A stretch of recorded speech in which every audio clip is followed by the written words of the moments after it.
Good evening and welcome to this lovely venue. I'm sure some of you have been able to peek outside the windows and enjoy the magnificence of the Central Park, all green. And I think it kind of fits into our discussion this evening, which will deal with the Indian presidency, the upcoming Indian presidency at the G20, and how can uh, the emerging world, the developed world, the developing world work together to put in place both policies and, of course, partnerships that can respond to the key challenge of climate change. And while doing that, respond to uh, a bouquet of development goals that need to be achieved, that have taken a beating during the pandemic, that have been forgotten because of a conflict in Europe, and that are certainly the collateral of many other incidents and events over the past 24 months. Before we move further, let me invite our partners to say a few words, and then we'll go to the headline event and invite the panel to talk to you and to respond to some questions. So let me first invite the Chief Executive Officer of Reliance Foundation, our partner, Mr. Jagannath Kumar, to come and say a few words. Good evening, Your Excellencies, ladies and gentlemen. A very warm welcome. I'm privileged to greet you all this evening on behalf of Reliance Foundation and our partners Observer Research Foundation and UN India. As the world gathers this week to appraise our progress towards the Sustainable Development Agenda, there is a very strong realization in the post-COVID-19 era that inequities are growing more than ever, and we have to work together to sort these out. We have to double down our efforts. The twin challenges or crises of COVID-19 and the conflict have only made things worse and have put us back by decades in terms of the progress that we have achieved. The Progress Chart 2022 demonstrates the deterioration in progress of many targets, such as poverty, employment, food security, ending the various epidemics, immunization coverage, and others. Borrowing from the Indian philosophy, Vasudhaiva Kutumbakam, the world is one family. We all need to work together to address these challenges. We have to work together to heal a fractured world. The governments, the private sector, the non-profits, and the individuals. We all have to come together now more than ever to bring to the table innovative solutions. The unprecedented worldwide collaboration to develop a vaccine in a very short time and come out of the pandemic together has demonstrated that the path to an inclusive, just, and sustainable world is possible if platforms for collective action are built together by all the stakeholders. At Reliance, we believe in the philosophy of we care. Our commitment to social development issues and the way we do business are rooted in this essence of we care. Our chairman, Mukesh Ambani, has set an ambitious target for Reliance Industries to become net zero carbon by 2035. We are also aiming to transform how green energy is produced and consumed in India to equalize access to and enable transition to a green economy. In the global context, this essence of care extends to how we would like to focus on enabling global platforms across sectors to achieve the SDGs. Through forums like UNGA and G20, it is important that we ground our conversations around the importance of green growth to ensure development for all. That's the agenda for this evening's discussion as well.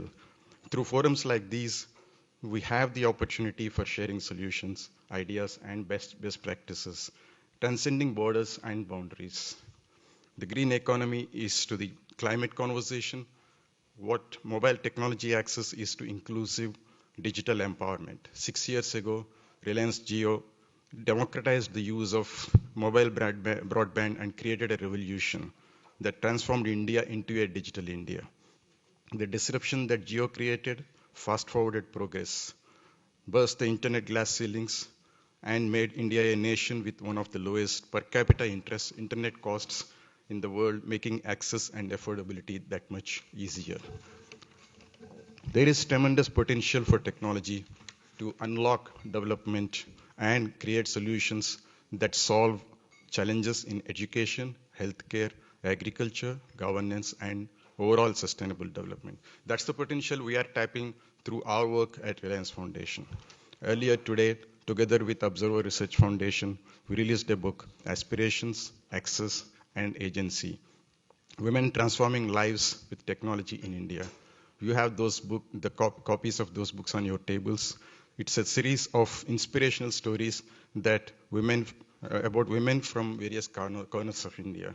They highlight the tremendous potential of women to drive development and illustrate how women from the grassroots of India are using technology to lead humanity to a new future.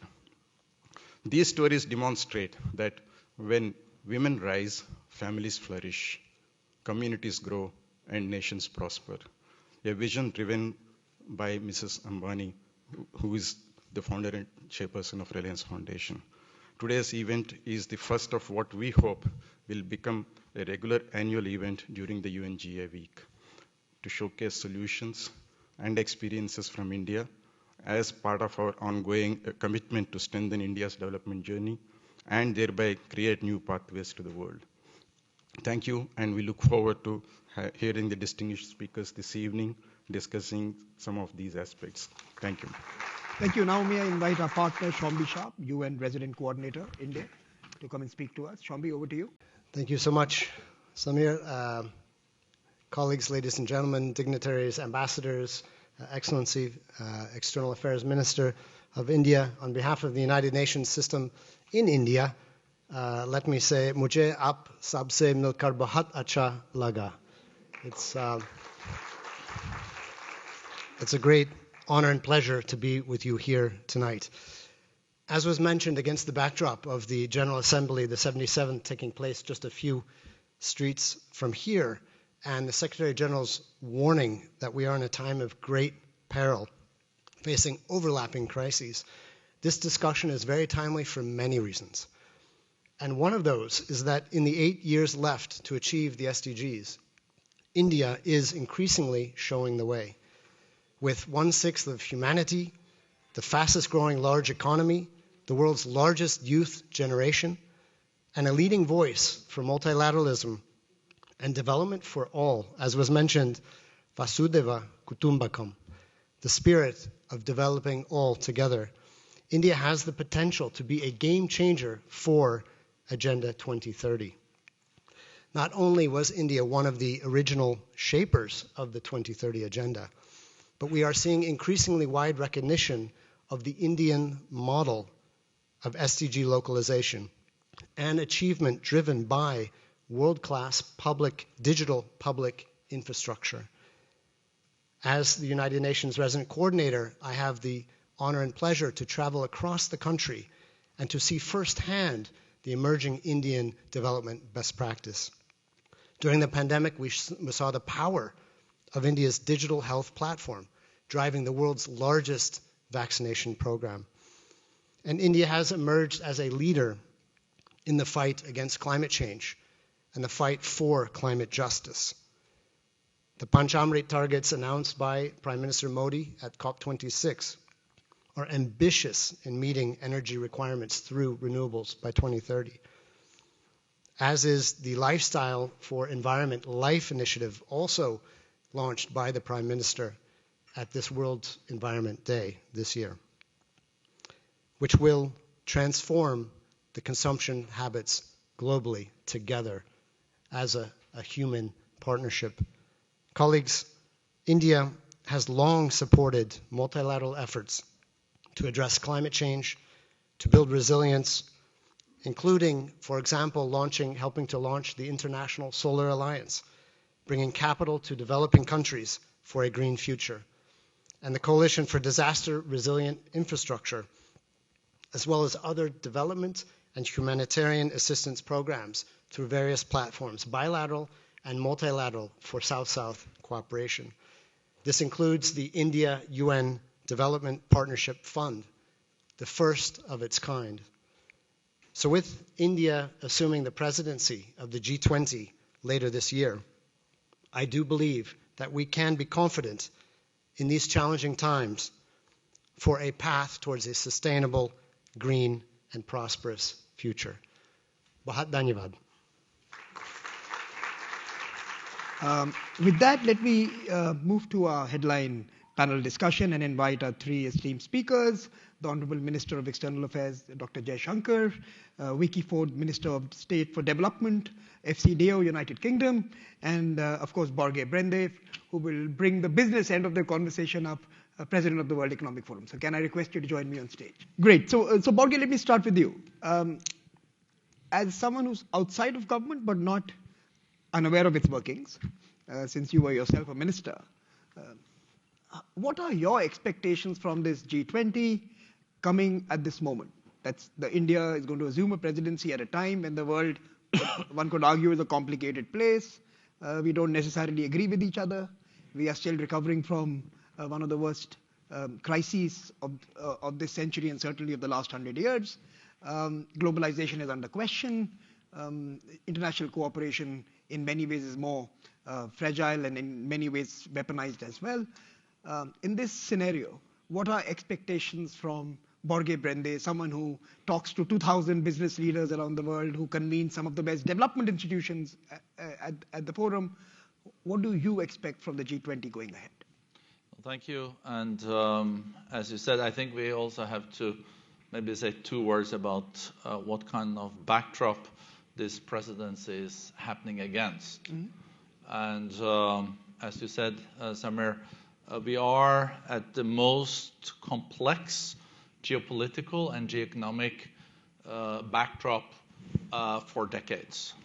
So, of course, it's crucial that the G20 presidency then identify areas where we still can collaborate. I think there are pockets where still in a fractured world, there is willingness to work together. And I think India is very well positioned to do so. It's second most populous country in the world. It's now the fifth largest economy in the world. It's also a democracy and has, combined with the soft power, also no leverage in many areas. But even India, as this fast-growing emerging economy, can only bring the horses to the well, but you cannot force horses to drink the water. So what are the areas where there can be some consensus on then pushing the envelope? I think that's one important question that has to be asked. We also have to remember, what is the G20? You know, the first time that G20 met at head of state and head of government level was in October 2008, after Lehman Brothers went bust. Mm-hmm. Then they gathered in Washington, D.C. and agreed on this unparalleled fiscal and monetary package to make sure that we did not we didn't end up with a global depression. It was a great recession, but it didn't turn into a depression. So how can we make sure that the energy crisis, that is the worst one since 1973, the oil crisis, and the inflation pressure and the economic downturn does not now end into a very, very serious long-term recession, so we repeat the 1970s. It can even end up in stagflation. So a lot is at stake, and what are the things we then can agree on in such a situation, and that has to be identified. And of course, things are not moving in the right direction. For the first time in 3 decades, we have now this year an increase in the amount of people living in extreme poverty, probably 70 million. And we also this year will see that less people have access to modern electricity.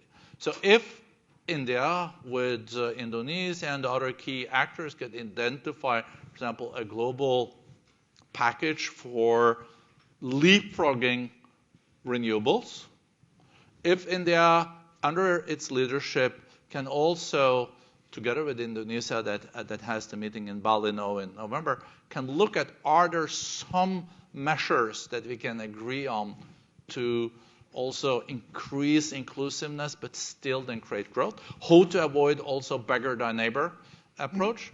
We should go for a prosper your neighbor approach. And then the last point is how to stop the war or wars.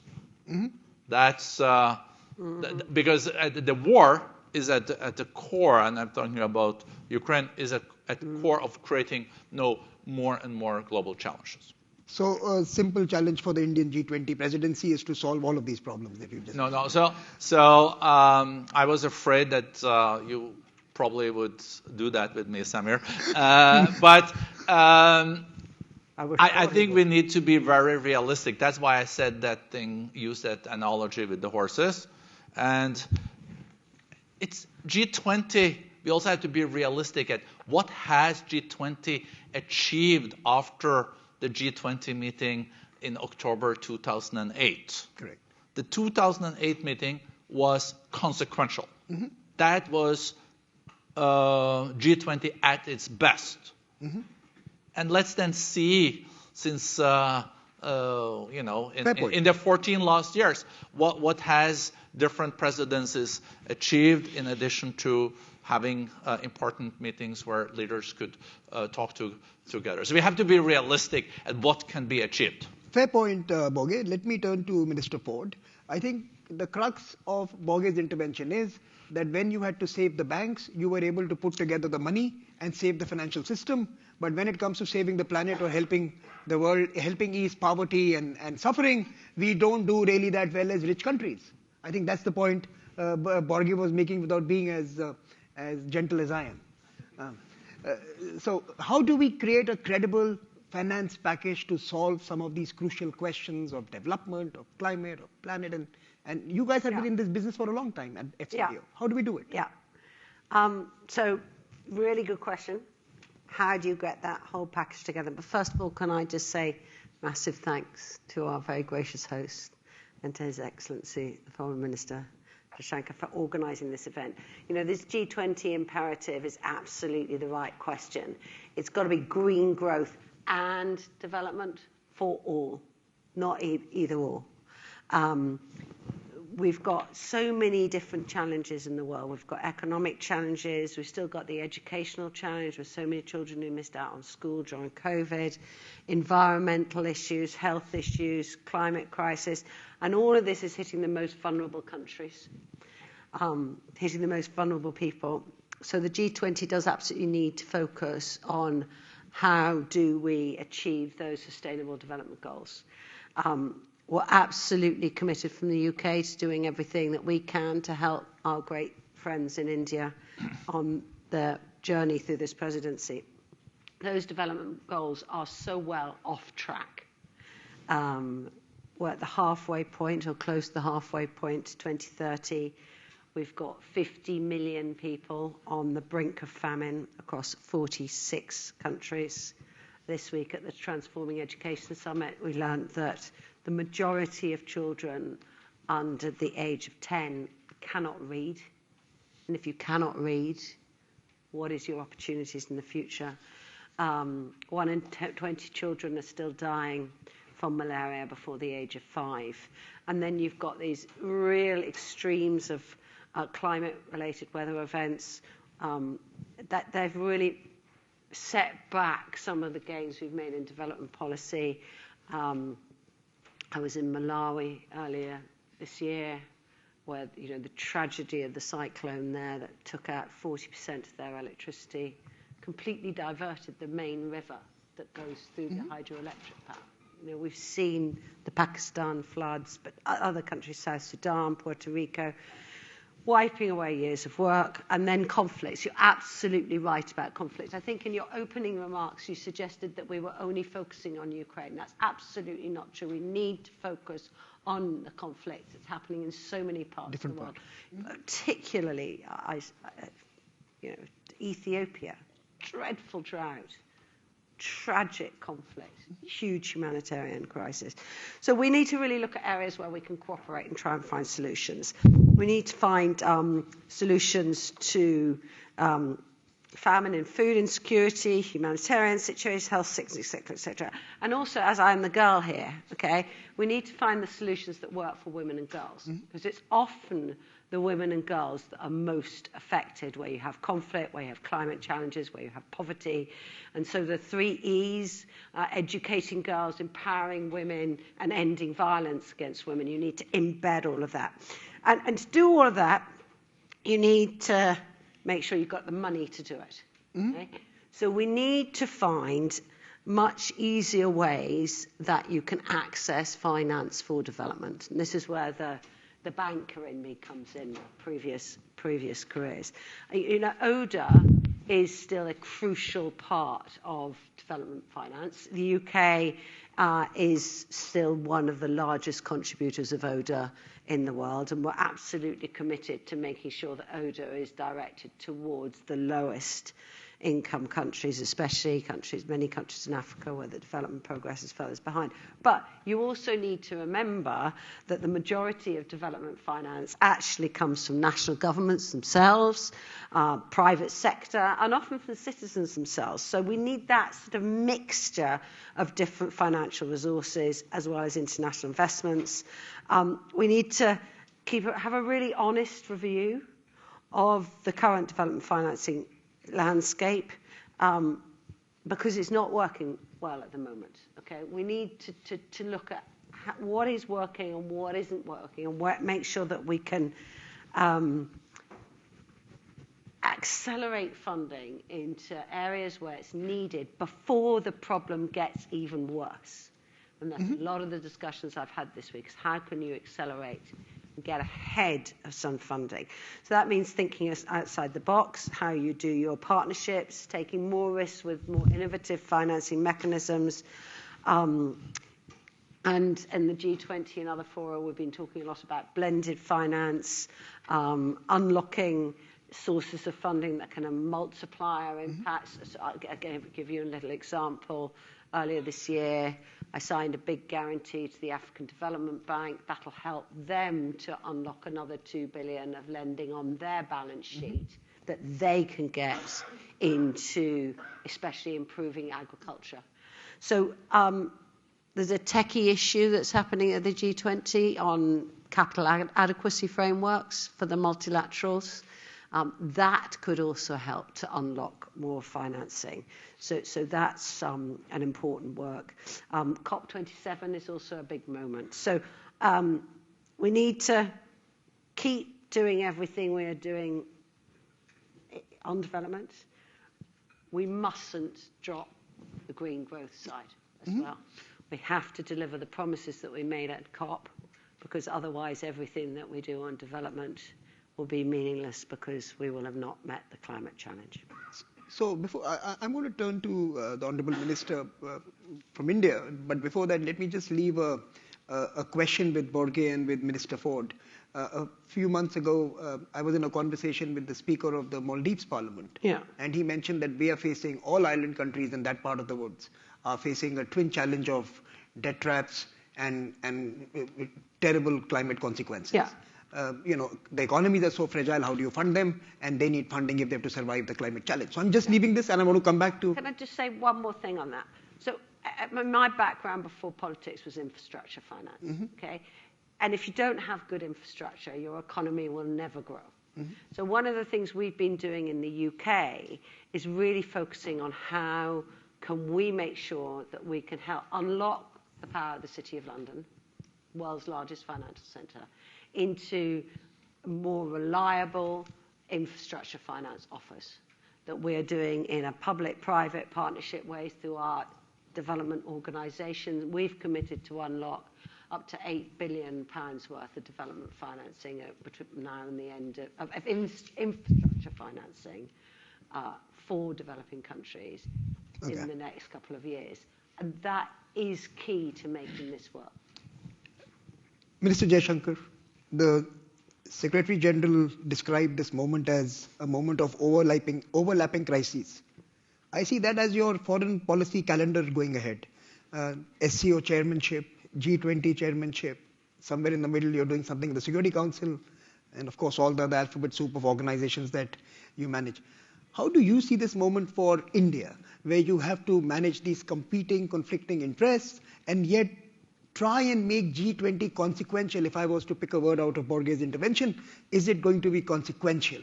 And how do we make it consequential, managing these overlapping crises, many of which are going to be pretty much a part of the groups that you are going to be steering?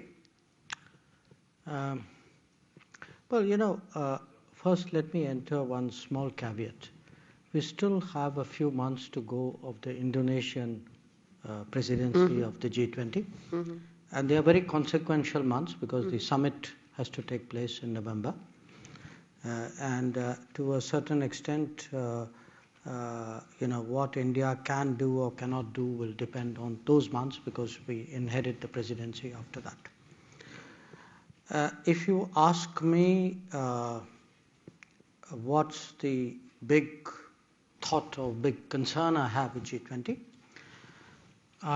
to borrow a phrase from American politics, I think it's very important to let G20 be G20.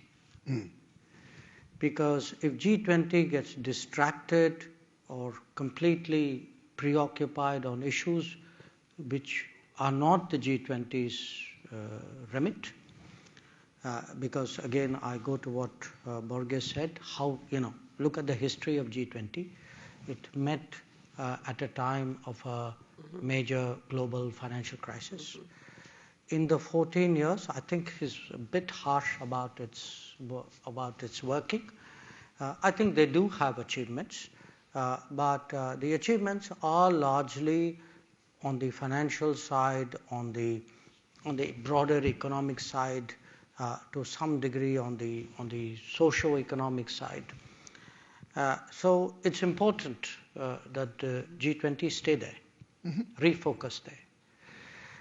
Now, and we'll know after the Bali meeting whether that is indeed the case. The second point I would make is that the current times, the 2008 crisis was a different kind of crisis. But by any standards, I would assert we are in a crisis today. That if you look at, I just take this week, okay? We are completing the week of the high-level segment of the UNGA. So I'd say roughly this week I would have met about maybe 60 plus foreign ministers, 2/3 of them from the developing world. Yeah. Okay. And if there was a common concern that they had, and some of them were very, very expressive about it, the concern is that, there's an energy crisis, there's a food crisis, there's a fertilizer crisis, there's a debt crisis, there's a climate crisis, and nobody's listening to them. So now the G20 is the ideal body to listen to them. So one of the decisions we made, therefore, was actually to broaden the number of guests whom we invite to the G20. We've already announced the list. So that we get more voices who are talking about some of the real problems of the world which are not getting the attention, the recognition or the awareness that we should. So I think at this time, when we look at the G20, you spoke about other organizations. Yes, each organization is different. Each one has a separate mandate. But I think some of these problems are today common. Pretty much every conversation today comes back to these issues: fuel, food, fertilizer, debt, finance, climate. And I think it's very important that the world should focus there. Mr. Minister, Shombi mentioned the India model. You have a book, The India Way. Are we going to see, in many ways, a test of that in the year ahead? How do we bring some of these competing forces, voices, interests, all alignment is the new term, right? Align with everyone. How do we create something consequential using the capacities of having a conversation with folks with differences, and try and produce a common thread that maybe responds to what you just mentioned: fuel, fertilizers, subsidies, finance. Well, I think the India model is a very strong word. I'd say India experience. And if you actually look, especially the last 3 years, I think really remarkable things have happened in India. And sometimes developments which even Indians either take for granted, or the enormity of it doesn't hit them because they see it in their everyday lives. I mean, I'll start with the most obvious one. The fact that you could actually get 2 billion shot in the arms. Yeah. And I use the word shot in the arm because there are countries, one part of the challenge was actually to get the vaccines. I think an even more difficult part of the challenge was actually to get it out of the vial into the arm. And a lot of countries have struggled with it and are still struggling with it. And it's not just getting it into the arm, it's how you got it into the arm and the organization which went for it. And there was a big takeaway from this, which is the power of the digital. So if you look at other things which happened, developments on a big scale, in a very remarkable way, in a very consequential way. If you look at the food support program that we have, if I had come to you, Samir, 5 years ago and said the government has a program to regularly give food week after week to 800 million people, you would have laughed at me. Okay, but that's what's happening in the country. You remember when this open the bank account idea started, and people were wondering, what was this about? Now the fact is, because the bank accounts were there, we actually are putting money into 400 million plus bank accounts. If the bank accounts weren't there, think of the problem. Now the digital model is today, there's this whole direct benefits transfer. Today the health cover scheme is being built on that. The replacing firewood with gas is being built on that. The housing scheme, if you look at the number of houses and the beneficiaries of the houses, even in fact the multiple, you can say, pensions and benefit schemes. And each of these, you are looking 300 million, 200 million, 400 million. This is on a massive scale in a very, very rapid time frame. So if to me there's a common takeaway, it is the application of the digital transformation to digital, I would say, backbone, really, to delivering governance on the ground. So that's one part of the answer. The second part of the answer is in terms of what when you say the India way, how do you deal with different people? I think the difficulties of the world in the last year especially, but I would say even before that, there is a value of countries who are able to talk to everybody, who are able to work with almost everybody, who have a kind of a bridging role. Now, obviously, the countries in question, and in this case it is me, we have our agenda, we have our benefits, we have our interests, but I also believe we do a global service. So if I spend my time this week in this town and talk to 50, 60, 70 ministers, there's a very good reason why that is happening. Other than my attractive personality, I think we are actually of use to them. There is a value that we bring to the table, and I think that's a very important part of changing the world. Let me come back to Borge. Borge, what do you tell a leader in an island nation who is struggling with getting critical finance to build sea defenses. As simple as that. His economy is going bust because he has over-leveraged positions in terms of sovereign debts offered to him. Largely, the global banker is only one these days. But how do you respond to this challenge of the twin challenge of debt traps and climate responses? And how can private sector money, global partnerships respond to that challenge?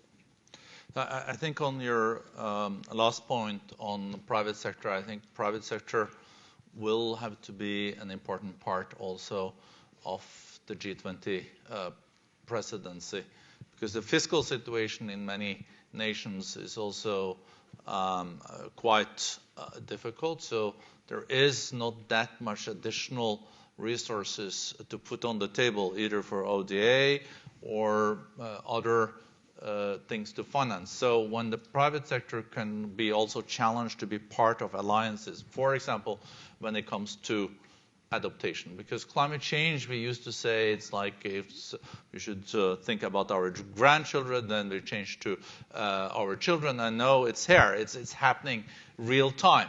And adaptation means that you also have to invest in handling what is now unfolding.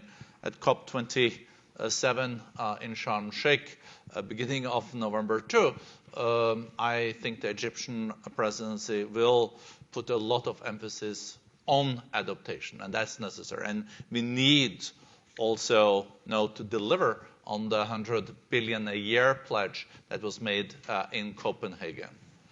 Then on the sovereign debt crisis, of course, you have in your proximity Sri Lanka, you have the Maldives, and also Pakistan that do have a lot of debt.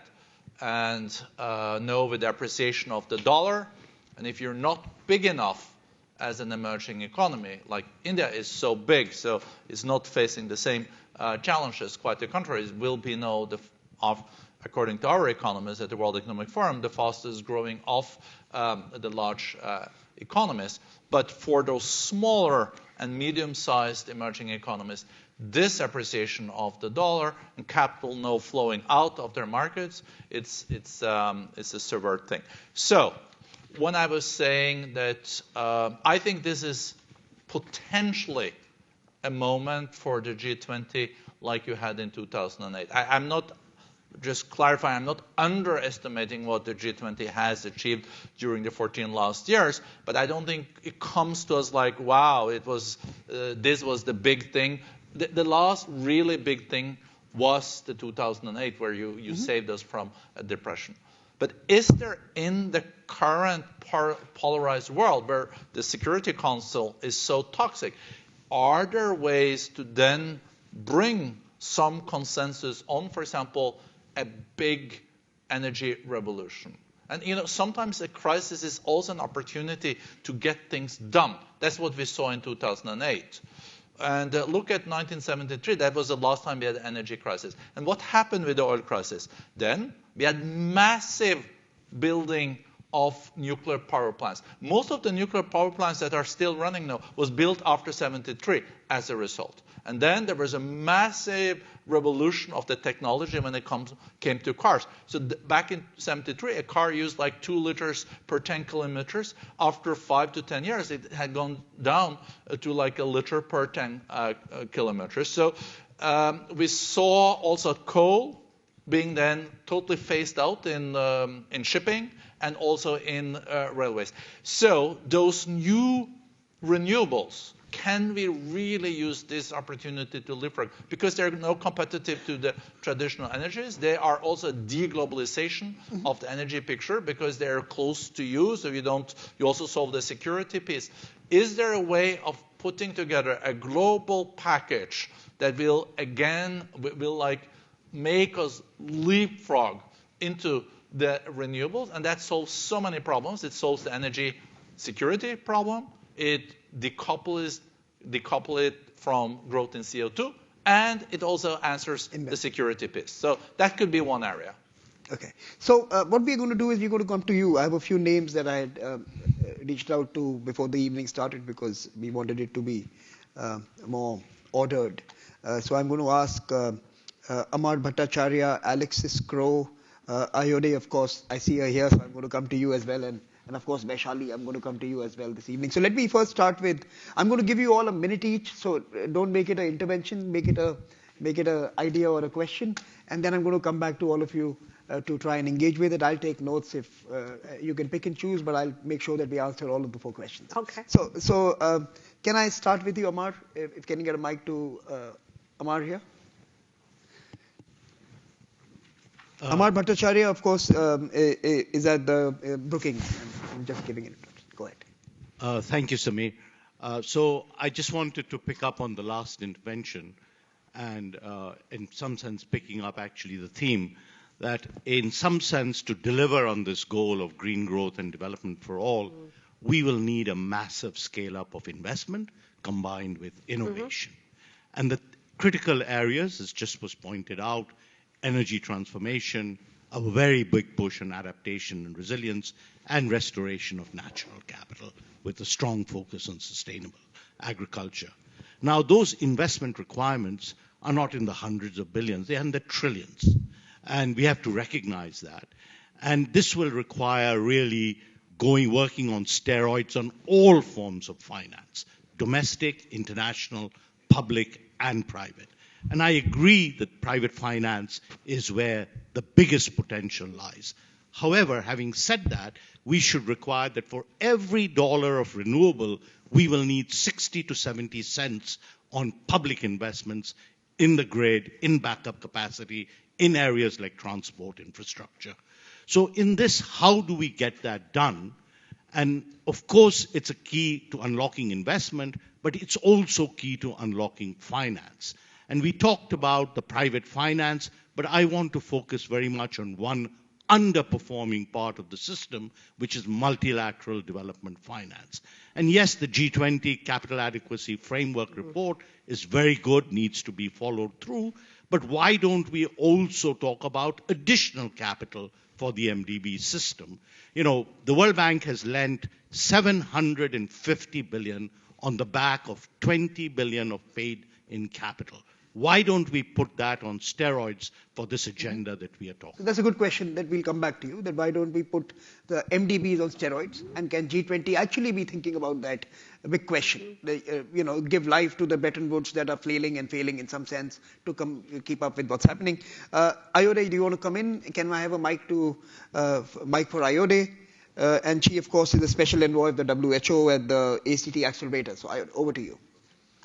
Thank you very much, and I will introduce myself with my other hat also, which is POWER, because it is the Africa Vaccine Delivery Alliance, what used to be, but is also now the Africa Pandemic Preparedness Alliance. So, like I said when I was at Rosina earlier this year, Africa plus India plus Indonesia plus Brazil is POWER. And so no pressure, Minister, no pressure at all as you head into this presidency. But I'm delighted to see my friend Borge Brende here, who partnered with us so beautifully in Nigeria when we had the late Chad crisis and brought that humanitarian partnership, true partnership to the fore. What I have to say is that I agree with you, Borge. I think we're in a huge historical moment. And as I look directly at you, Minister, you're going to have a hard next year, but we're all here to support you. I think it is like 2008, but I think it is bigger because we have a nexus of conflict. We have a nexus of COVID. Yeah. We have a nexus of climate. We have a global moment such as we've never seen before. We have an economic crisis before us. And we also, and nice also to see Vicky here, we cannot rely on our old partners because we now have to learn to stand on our own 2 feet. And the developing country troika, as we call it, of presidencies, Indonesia, now yourselves, and Brazil, and we hope South Africa later, we need to begin to look at how, as you said, we bring in those greater inclusivity of voices. I've just come from the UN building where there was a Secretary General hosted session on COVID, and exactly what you said, getting shots from ports to arms, but also diagnostics and therapeutics. But what everybody's forgetting is that we now have 8 million COVID orphans in this world. Those are the ones we can measure because we failed to deliver on equitable access. We failed as a global community. So how does the G20 presidency, talking about all of the economic imperatives, I'm a medical doctor, I'm not very smart on math, and I'm a humanitarian, but talking about all those economic imperatives, how do we, and when I say we, I mean we, the whole of Africa, the whole of Indonesia, the whole of Brazil. How do we and yourselves all come together? Because this is a moment, and you have the technological know-how, you have the political know-how. How do we come together to ensure that we are no longer left behind? That, I think, is the question. That is the G20 imperative. And you have a chance to reshape history. Thank you. Let me now turn to Alexis Crowe, Global Head of Geopolitical Investing Practice at the PwC. Where are you, Alexis? Oh, there you are. Thank you so much, Samir, and thank you, distinguished panel, ministers, Borge. I have a question on the character of capital that we are deploying to energy, to infrastructure, to development. Because it strikes me that the G20 has been a lot about debt and not so much about equity, that it's been a lot about finance and not so much about investment. And to speak to the character of the type of private investment that needs to come into some of these infrastructure assets, this is long, steady, patient capital that's looking to a 15, 20, 30-year horizon. We have not spoken about the black elephant in the room, which is natural gas as a bridge fuel. This is certainly something that I think many are looking to be able to fuel the energy transition going forward. There's an estimated $200 billion of dry powder sitting in infrastructure investing funds waiting to be deployed. Could the G20 be a forum for discussion on de-risking investment in some of these assets, particularly even looking to CCUS, carbon capture? And I think that there are overlapping areas of potential risk that extend beyond electoral cycles that would endanger such investments going forward. So could there be some sort of a forum where you speak to investors to be able to de-risk some of these assets and therefore fuel development going forward? Thank you, Alexis. And the final intervention, let me turn to Vaishali Sinha, founding chair of Renew Foundation. Can I have a mic here, please? Thank you. Yeah, hi, thanks, Samir. And nice to meet you, Borge, and Honorable Minister. Lovely to hear your thoughts. Also, congratulations to Reliance Foundation for really stealing the ground and not just putting words on these books. Good to see the great work you're doing. I'd like to just add that even at Renew, we are putting capital to good use on as far as social impact is concerned. We're doing some good work with Shombi and various other partners. So a lot of work and capital being put to use in developing countries by players, private sector players locally. However, it's a little disappointing to see that, the funds which were committed, the 100 billion odd funds to come to Global South for, to tackle issues which we see on the ground, they've just not come through. It's been, I think, 3 years too late since the pledge was made in Paris Agreement. So just want to see what is it that we can do, or is it time to just give up?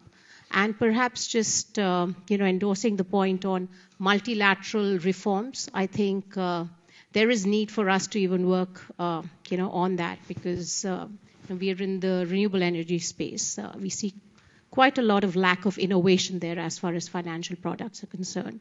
And perhaps it's time for us to see more being done there. And I guess all of you are folks who can make some of the change happen. So, yeah, that's all. Thank you, Vaishali. I'm just going to add a little bit to this question for the Indian minister. The Prime Minister of India had, in his speech last year at COP, actually urged the developed world to think about $1 trillion to be invested into the climate agenda in the developing world. And perhaps it would be fair to ask you, 1 year down the road, we are now approaching COP27, have we seen some movement there? They asked for big commitments on net zero, they got those. Others asked for some commitment on financing. Have we moved anywhere there? And I think that's something to also discuss, and that's the point I think Vaishali was also asking. So what we are going to do is we're going to turn back to Borge, then to Minister Ford, and finally to Dr. Jaishankar. So Borge, over to you. So, I thought you were going to go to the ministers first this time.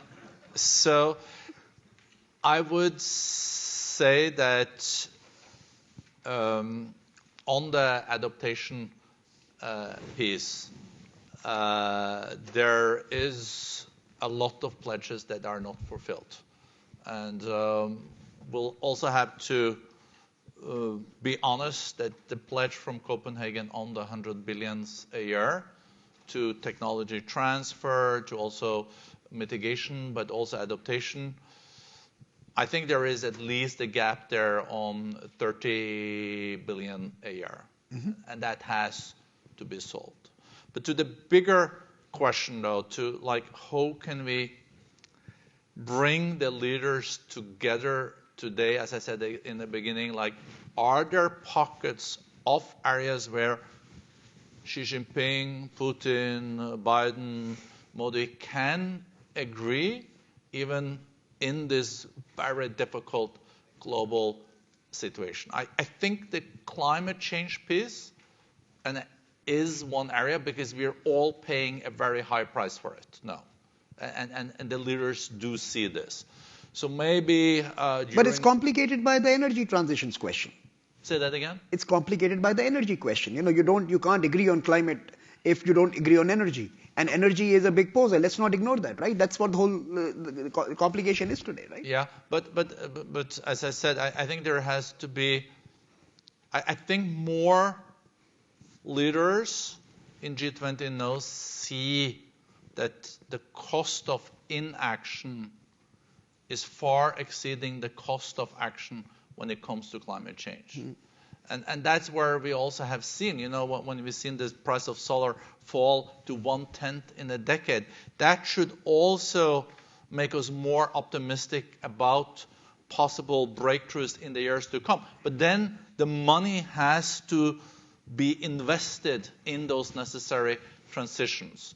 So based on this observation that we have come to a point where there are parts of our planet where it's not possible to live part of the year because of the heat now, I think that there can be a possibility for breakthroughs, for example, during the G20 in such a situation. And what about I'm thinking also about the G2, though. Let's face it. The U.S. and China is 50% of the global economy. I think there might be then a possibility, both in Bali but also during India's leadership, to get some agreements in the energy and environment and climate field. I think with Russia might be a little bit more tricky, but we know from these global negotiations that if China, US, India and Europe agrees on this, then it does happen. It's just. And is the MDB idea a good idea that Amar was mentioning? Yeah. No, it's we have to go from billions to trillions, and that's the only way to use the leverage, and you have to think out of the box. So maybe a good way now is to start with the Bretton Woods Institution for India and then create new thinking around how you can increase the bank's possibility to leverage more. Because you will not solve it with ODA. Most countries now, even in the developed world, do cut the amount of money they use to ODA, unfortunately. Mr. Ford. Okay. I'm going to try and do what you said, the G20, so focus on some of the financial elements that come up here. But I think it's also really important to remember that every country is different and there's different challenges in different countries. Over the past year, I've been huge privilege to travel to 15 different African countries, so I've seen many of the different challenges. One of the questions was about the huge demand for capital for infrastructure, some of which will be really, really long-term, that long-term patient capital. But actually, sometimes some of the investments you need can actually have quite a fast payback period. Okay, in Sierra Leone, for example, I saw mini grids which were dramatically changing the local environment for local businesses, bringing development, and with quite a quick investment return, much more than the initial those who initially funded it with thought. So in terms of de-risking projects so that you can bring in other investors, one issue that I've been very focused on is helping the South Africans to deliver the Just Energy Transition Partnership there.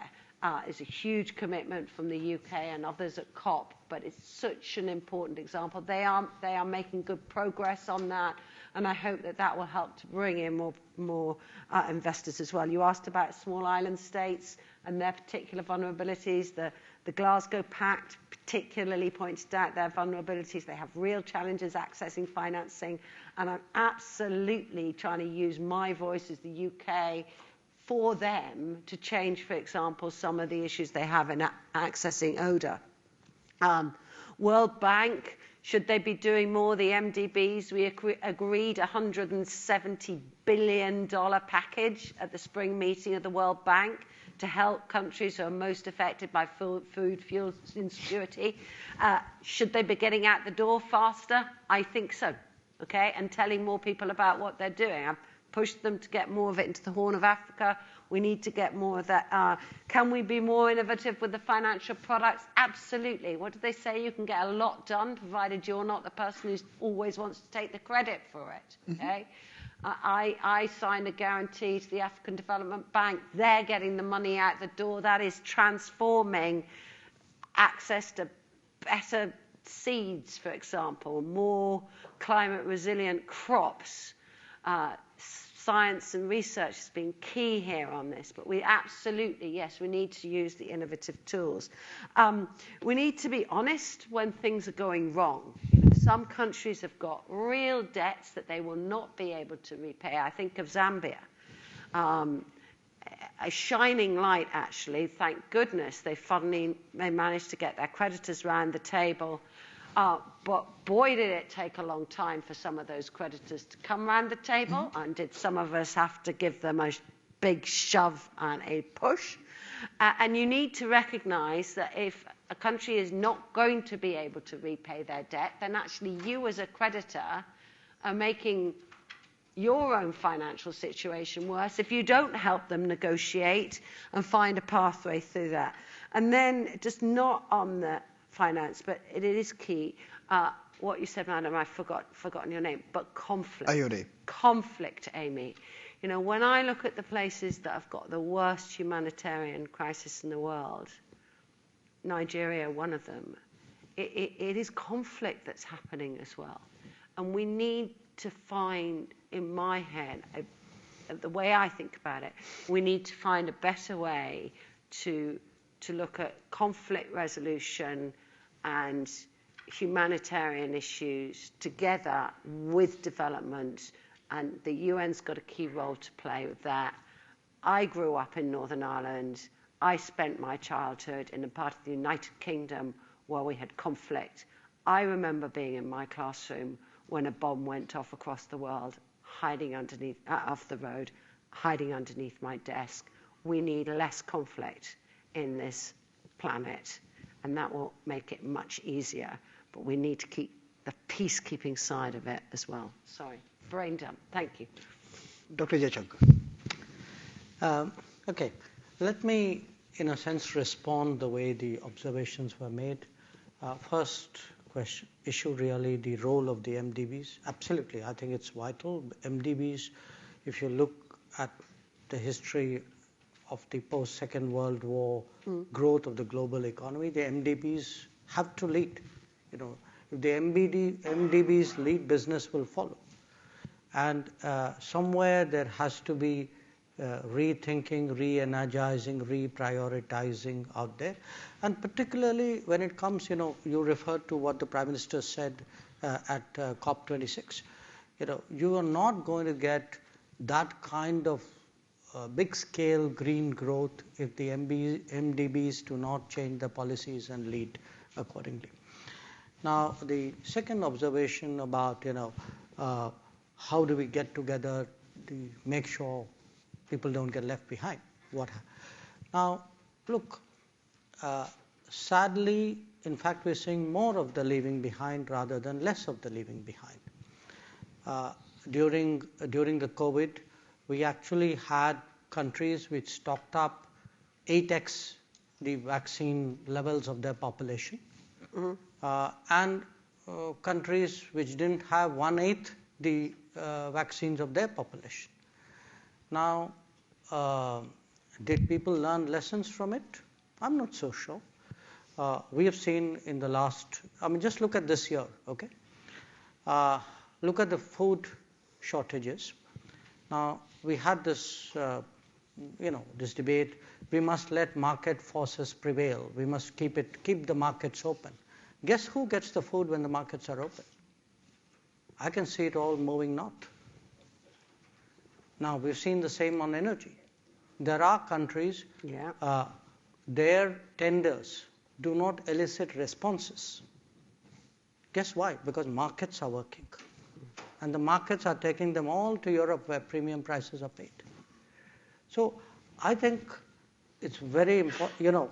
When I was telling you that 2/3 of the people I met on this week were really, I don't think grumbling was the word. They were really angry about the state of the world. They're angry about the state of the world because in the guise of very, politically correct formulations, they're getting shortchanged every day. It's like that's the way the world is. And I think we need to ask ourselves how long that's going to continue. I wish I could hold out more hope for you, but this year's experience, sadly enough, has not been terribly encouraging. The energy issue, I think you used the word de-risking. So that's almost like, there's an act or there are multiple acts of God and, let's find a way of dealing with it. Look at the energy predicament we have landed ourselves. Okay, there was an opposition to hydel projects. Now suddenly hydel is politically correct. There's an opposition to nuclear projects. Now people are remembering nuclear. There was coal fundamentalism. Coal plants are being lighted up again. So now if you look even at oil and gas, guess what? You put Iran out of the market, Venezuela out of the market, you want to put Russia out of the market. So what is the world supposed to do? This is not about de-risking. This is about keeping the markets alive. And these are policy choices which countries have made. So I think somewhere it's not about getting energy transition right. It is about getting the politics of the world right. So that is something really we need. We need to diagnose this right. And on the funding, the $100 billion. In fact, the last meeting I was in with a lot of small island developing states, one of the ministers actually told me, he said, look, it was very hard to get $100 billion for climate change, which is existential. But somehow when there's a conflict, the purse strings get loosened. If you add up all the commitments which have been made for the big conflict which is underway, we're pretty close to $100 billion there. So, there's no shortage of money. There is I would say, a lack of urgency. And therefore, to my mind, it will take a crisis, and I'm afraid, as you put it very well, Borge, climate change is here. It is real time.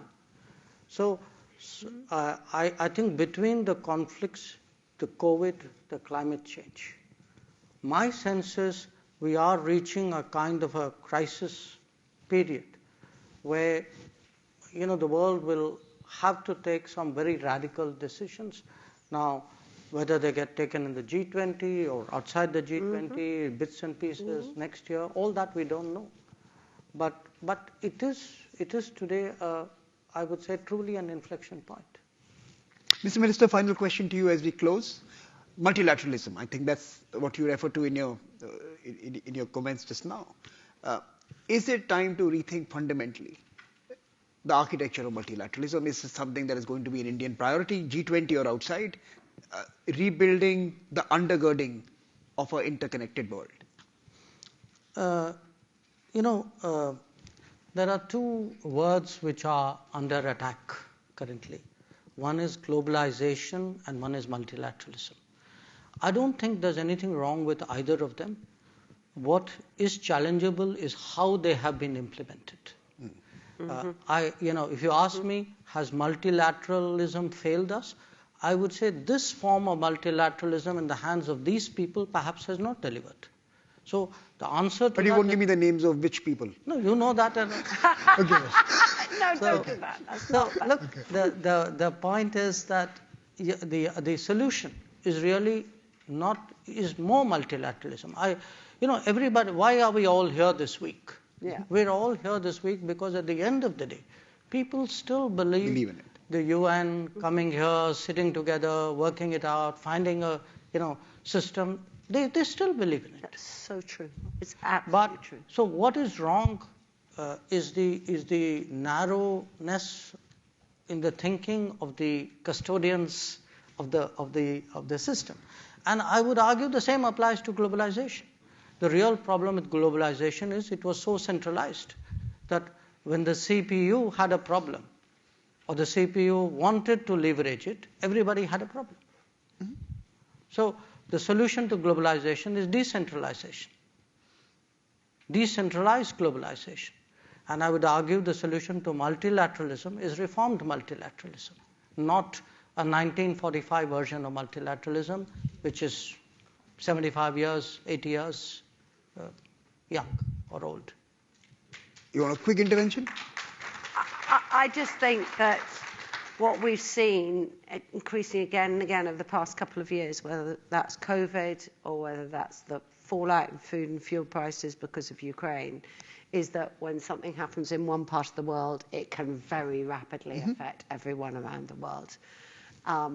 We had a very emotional time over the past few weeks in the UK with the death of Her Majesty, and she was great at bringing the world together. And on Sunday, and she set all of her funeral plans.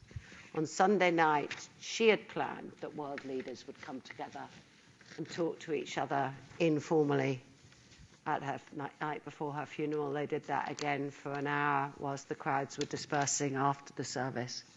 I think we need every opportunity to let people talk to each other informally as well as formally, because it's only by listening to each other that we do make the world a better place. So I'm looking forward to your G20 when we all listen, and good luck. Thank you. I think that perhaps is a good point of departure and to bring this evening to a close. We are hosting this because we want this to be an arena where we can listen to each other. We want to institute an India Day every year during the UNGA week so that we can bring experiences from India, our journeys from India during that year, and of course allow others to share their journeys as well, to learn together, to walk together, to solve together. That certainly is one attribute of Shombi's India model, that is diversity, and differences should be celebrated, not cancelled and audited. And I think that could be a lesson from this evening. Please join me in applauding this wonderful panel for their contributions, and allow me to introduce the editor of this volume that's on your table, Vanita, and request her to propose a vote of thanks. Thank you, Samir. So on behalf of Reliance Foundation, the Observer Research Foundation, and the United Nations India Office, I would like to thank all of our esteemed speakers tonight for a very engaging and inspiring discussion. Thank you, Minister of External Affairs for India, Dr. S. J. Shankar. Thank you, Vicky Ford, Minister for Development for the UK FCDO. And thank you, Borge Brende, President of the World Economic Forum. I'd also like to invite one of my colleagues on stage just to give you a small token of thanks. Thank you. Well, thank you very much.